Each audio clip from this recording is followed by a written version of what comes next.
Hi, my name's Craig Anscombe. I work for Ingram Micro. My role is a solutions architect for Google Cloud. Today, I'm going to be doing a little demo on the foundations of the landing zone and essentially the bit that you need to do before you can really start using the resources. So it's going to be kind of foundational, like I said. Traditionally, enterprises would create this landing zone using code and fast fabric using Terraform, but we're not going to go into that today. So the agenda is going to be best practices for landing zones. We're going to have a look at the permissions, the hierarchy, and the billing relationship as well. Okay, I'm going to show you a demo on how to set up the landing zone, and for this I've got a demo environment that I can share with you. So let me start off by going to IAM and admin in the console. Okay, and then at the bottom, near the bottom on the left hand side, you'll see manage resources. Okay, so in here you can see the hierarchy, how I've got this environment set up. Okay, when you're designing this hierarchy, you need to think about with respect to security and the principle of least privilege, right? So you can assign, you inherit permissions from above, from the going up in the hierarchy. So if you assign anyone permissions at the organization layer, they will have permissions on the whole environment. If you assign permissions at the folder level, they'll have permissions on anything that you create within that folder, right? You can assign permissions at the project level, and then you can assign actual permissions at the resource level within the project. Now, Google's best practice for security is principle of least privilege, right?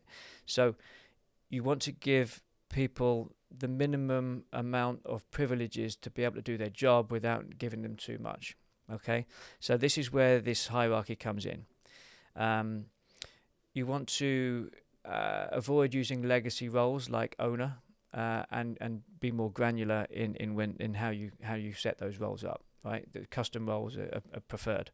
So, for example, what I'm showing here now, this is a global demo platform, and we use this throughout the world, right? So the way this is configured is we have folders for each region, okay?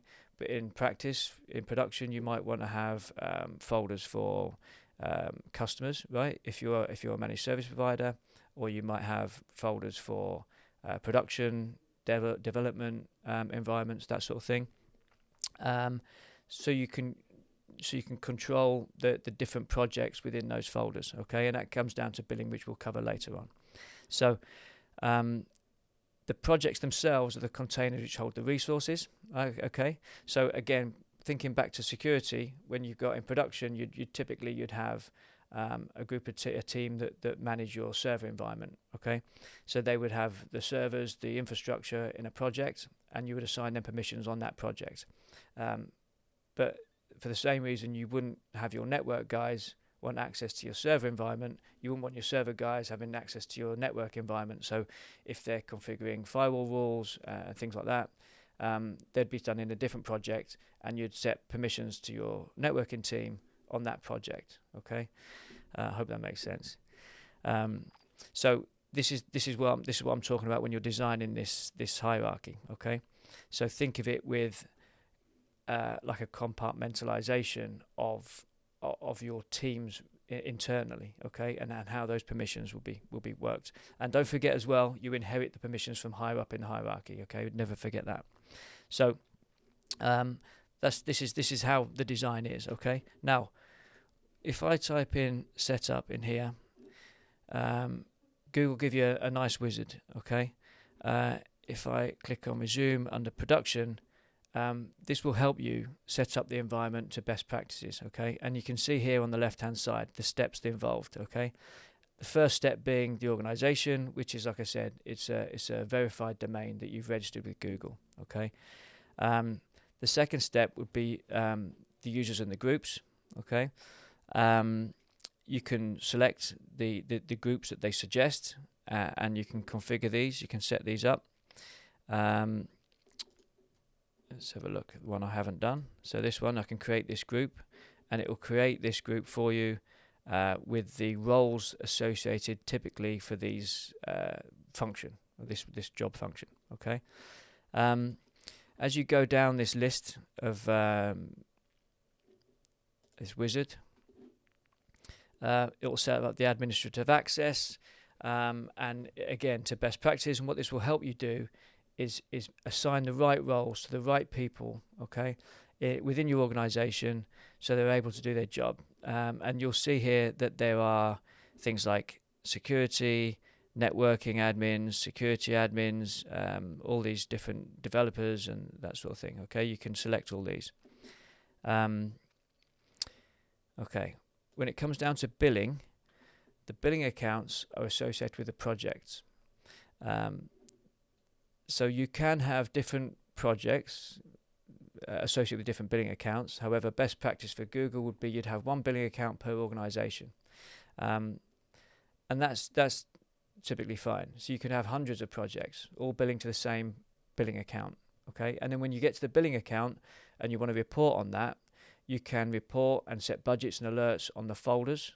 So you can kind of separate your billing between folders, even though you're using the same billing account. I can show you that in a second as well. However, I guess if you're providing a managed service as a Google partner, and you're providing environments within your organization for external customers, your end customers, in that instance, you'd want to have a folder for each customer.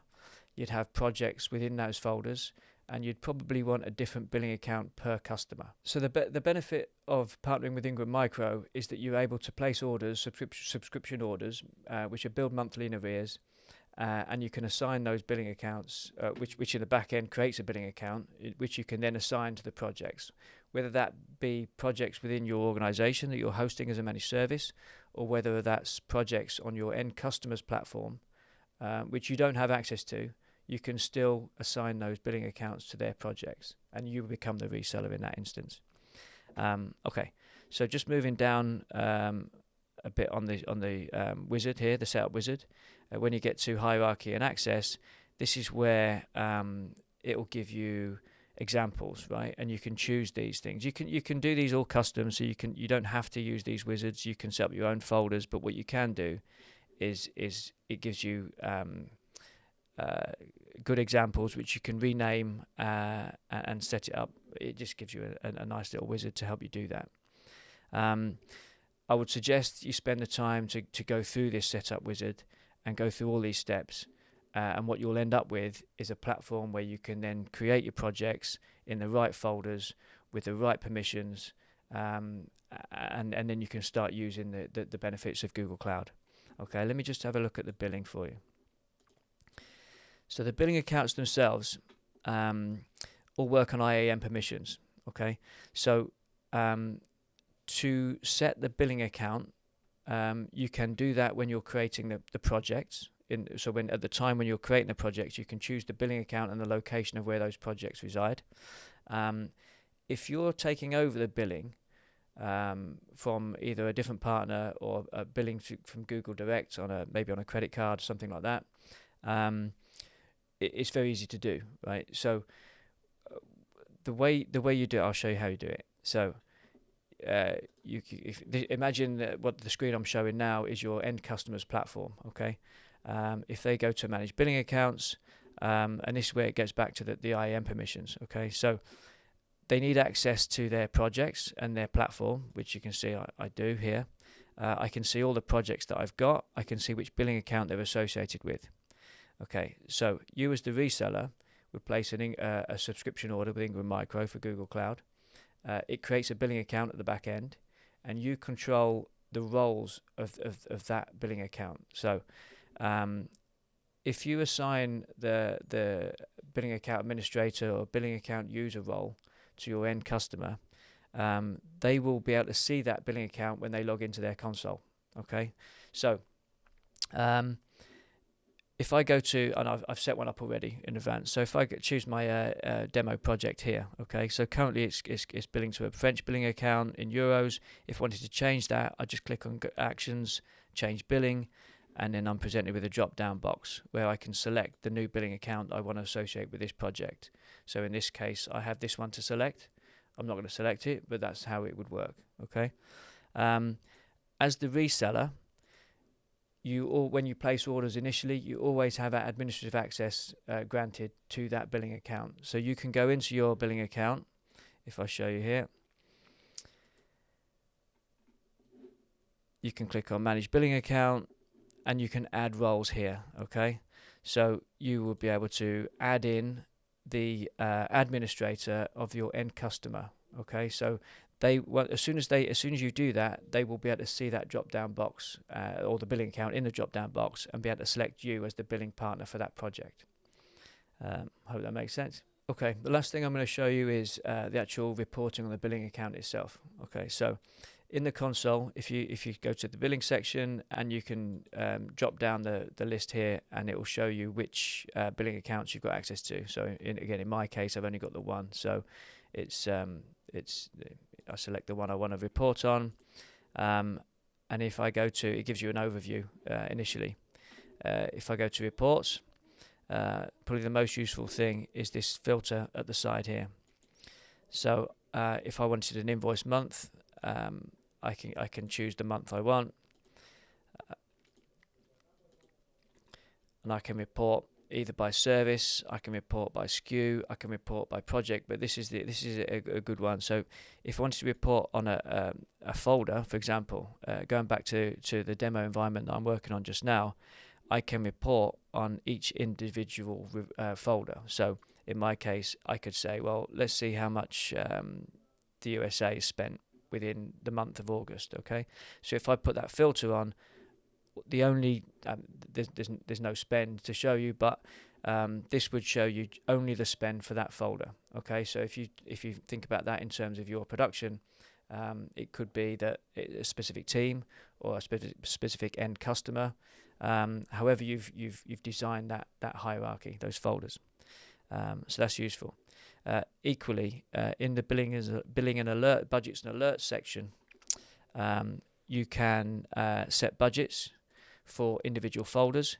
You can set thresholds on the amounts. So you can, if I just give this a name, and then I can select the folder that I want, or I can select all. I can set an amount, or I can set an amount. I can even select whether or not I want this to be actual figures or forecasted figures. So if I put the target amount in here as €1,000, and then I can set the thresholds. So I'll be notified when I get to 50%, 90%, or 100% of that budget that I've set. Okay, and again here you can set on actual or forecasted. It's very important to set budgets and alerts in cloud. It gives you that opportunity to shut things down, turn things off, if you're going over budget, or if it's something like a case of something syncing to a storage bucket that you're not expecting, and it's generating an extra cost that you're not expecting. It enables you to turn that off. So once you've finished configuring your budgets, you just hit finish. I'm going to cancel this one. But that's how you report on billing. Okay. What you can't do is cap. You can't set the system to stop the billing once you hit a certain amount. That's not possible.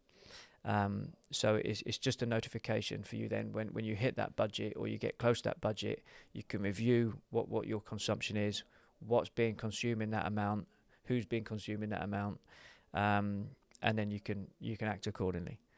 Okay. Hope this has been useful. We're just going to switch to some Q&As. Thanks very much.